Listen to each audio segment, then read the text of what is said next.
Galbrena, or as I like to call her, Angel, has finally arrived in the first half of version 2.7 after several months of teasers and in-game appearances, armed to the teeth with a devilish kit and hellish amounts of damage. She's got a kit that appears quite complex at first glance with plenty of unique mechanics, but in practice, she's actually one of the simplest units in the game. As a fusion, heavy attack, and echo skill damage focused character, she synergizes best with units that can directly buff her damage output, like Lupa, Iuno, Mortefi, and of course, another upcoming unit released in the second half. But she still has the unique mechanics to function in other, more unique lineups. With that, welcome to our full-scope, comprehensive guide to Galbrena, the newest addition to Wuthering Waves, and I'm here to break down everything when it comes to how she works, what her best equipment will be, and the steps you need to take across her team building and rotations to make the most out of her insane damage potential. As always, if you're enjoying this content, please hit that like and subscribe button. Galbrena, with her baseline kit, focuses on repeated attack chains to fuel her Forte circuit so that she can enter a unique state called Demon Hypostasis,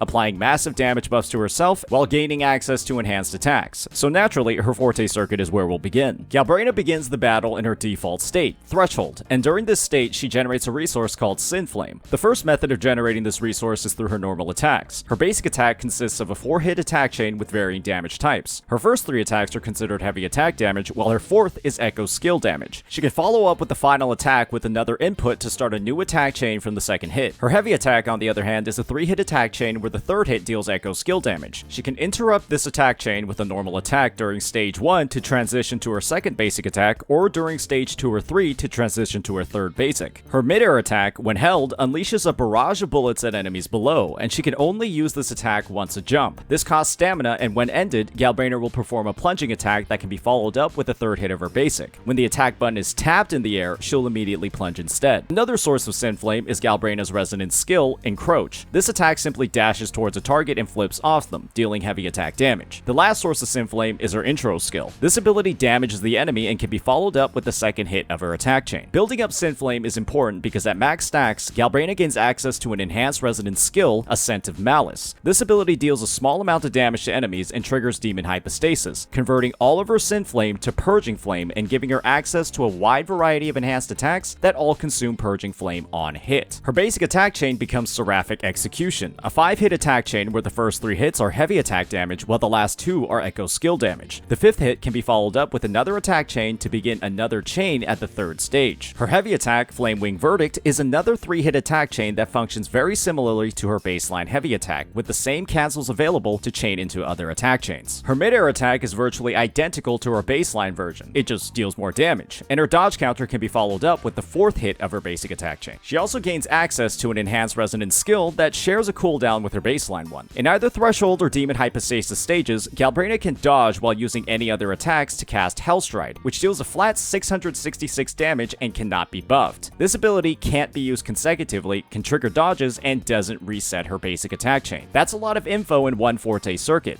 but don't worry, there's more. Galbrena has access to plenty of other ways to buff her own damage. The first mechanic is called Burning Drive. After using an intro skill, Hellstride, the 4th stage of her enhanced basic attack, her resonant skill, or enhanced resonant skills, Galbrena gains 20% attack and resistance to interruptions for 4 seconds. This can typically have permanent uptime across her rotation. The second mechanic is called Afterflame. Before Galbrena triggers Demon Hypostasis, echo skills cast by her team, including herself, generate 8 points of Afterflame with the 40-point cap. Each point of Afterflame increases the damage of her attacks in Demon Hypostasis by 1.5%, up to 60%. Without echo skill casters like Phrolova, Cantarella, Rosia, or Chuyan on her team, she'll typically reach a max cap of 24 points from her and her 2 other teammates. These stacks are removed after exiting Demon Hypostasis. This state lasts until she consumes all of her Purging Flame, or 50 seconds. That's it for her Forte circuit, but there's still even more damage buffs, mainly on her Liberation. This ability deals a large amount of lingering echo skill damage to the target and grants an 85% multiplier increase to all of Galbrena's normal attacks during Demon Hypostasis for 14 seconds. It can also be cast in the air and can be followed up with the second stage of her basic attack chain.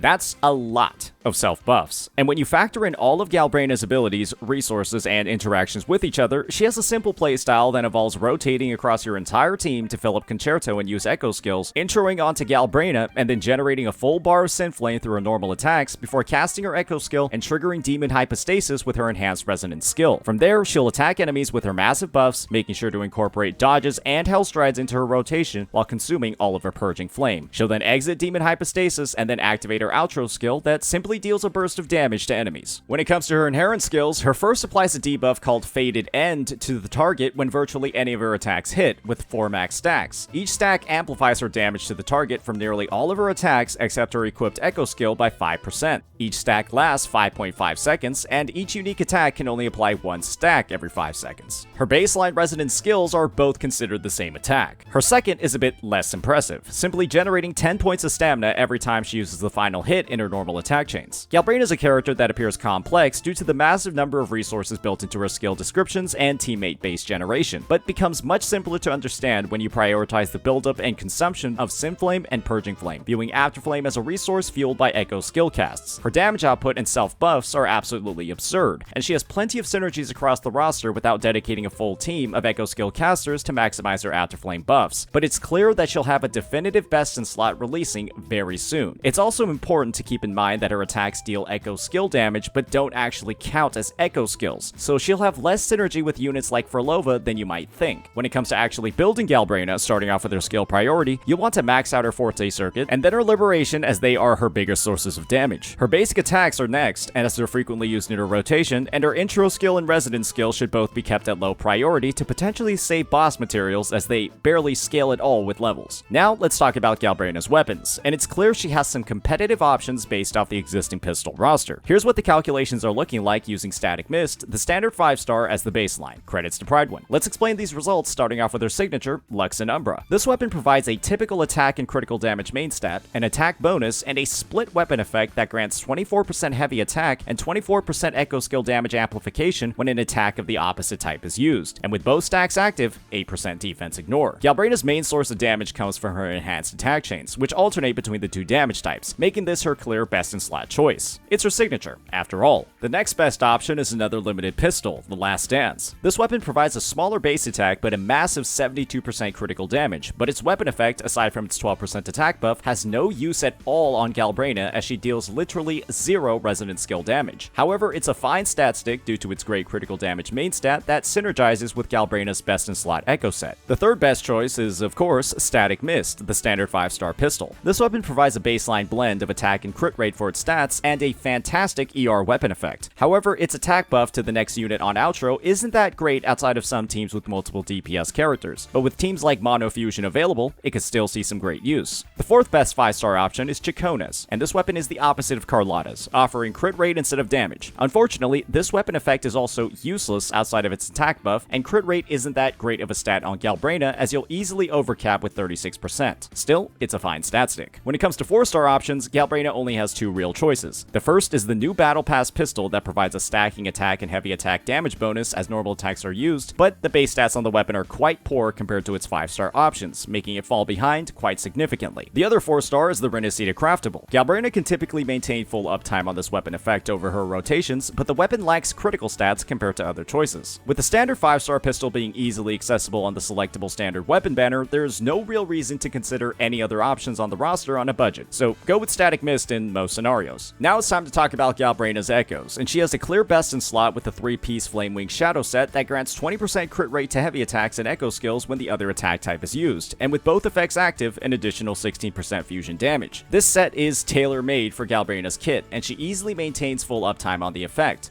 You'll combine this with a 2-piece fusion damage from either Flaming Clawprint or Molten Rift. If you're looking to build Galbrena as fast as possible, she'll make do with a 5-piece Molten Rift set using Nightmare Inferno Rider. When it comes to her Echo main stats, she'll have identical requirements across her sets. You'll want a crit damage 4 cost, 2 fusion 3 costs, and 2 attack 1 costs. When it comes to substats, you'll prioritize crit rate, damage, ER up to 120%, attack, and heavy attack damage. She has no use of any other damage rolls in her kit, as she literally only deals heavy attack and Echo skill damage. The last area of investment when it comes to Galbrena involves your wallet or a lot of saved Astrite. It's her sequence nodes. Big thanks to Pride1 for calculating the damage increase per node. Her first node causes each point of Afterflame in Hypostasis to grant 2% critical damage to all of her enhanced attacks, which expires after the state ends. She also gains interruption resistance during the last hit of her enhanced basic and heavy attacks, and also her mid-air barrage attacks. Her second node increases the 20% attack buff from Burning Drive by 350%, or 70% attack. Her third simply increases the damage multiplier of her Liberation by 130%, and her fourth grants her team a 20% damage buff whenever an Echo skill is used,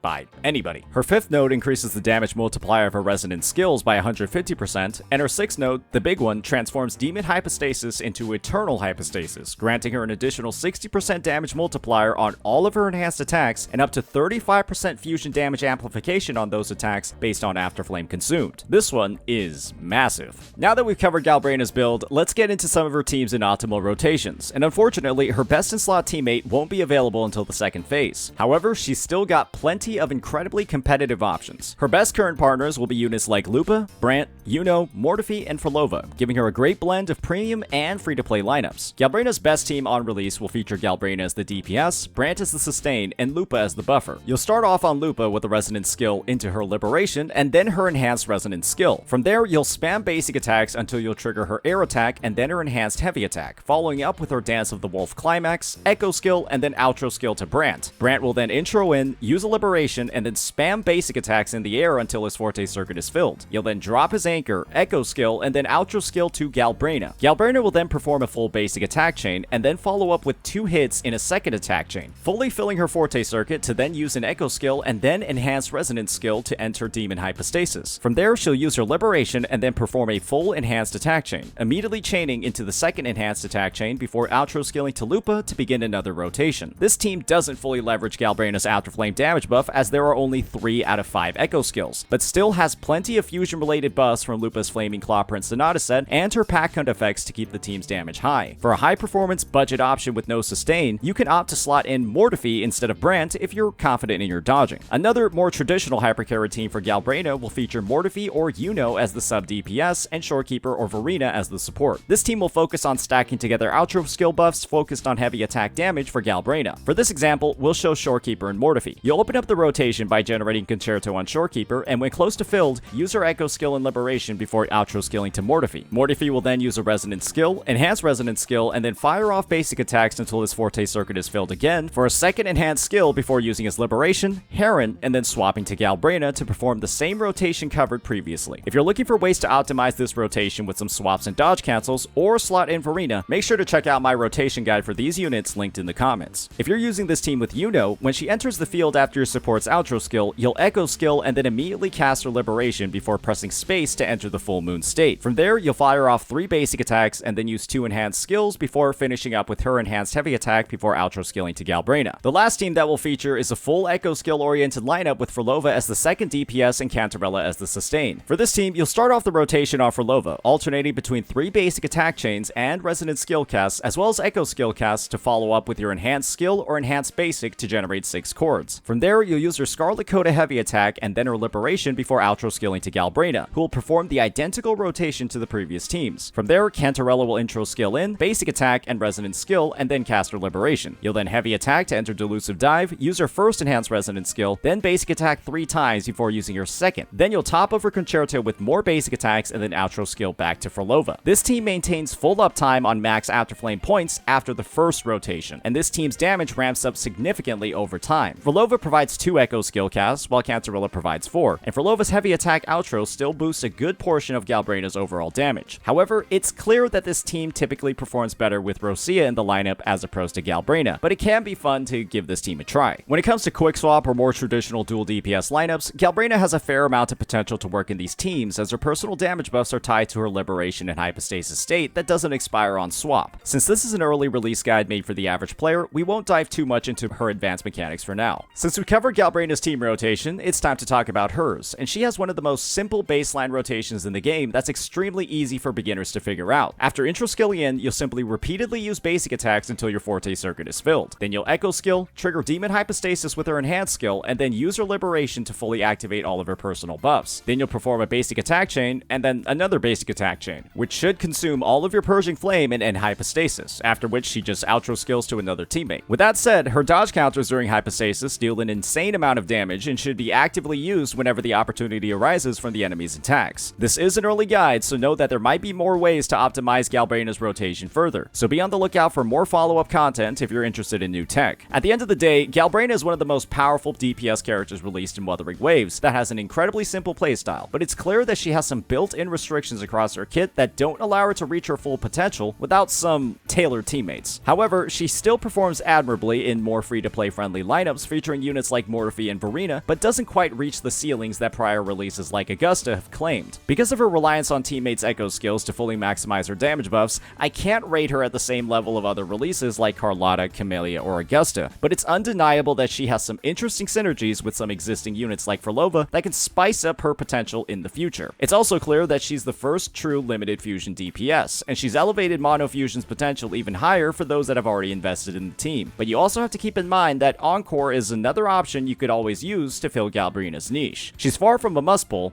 but who cares about meta when you have style? As always, if you enjoyed this content, please hit that like and subscribe button. Peace out.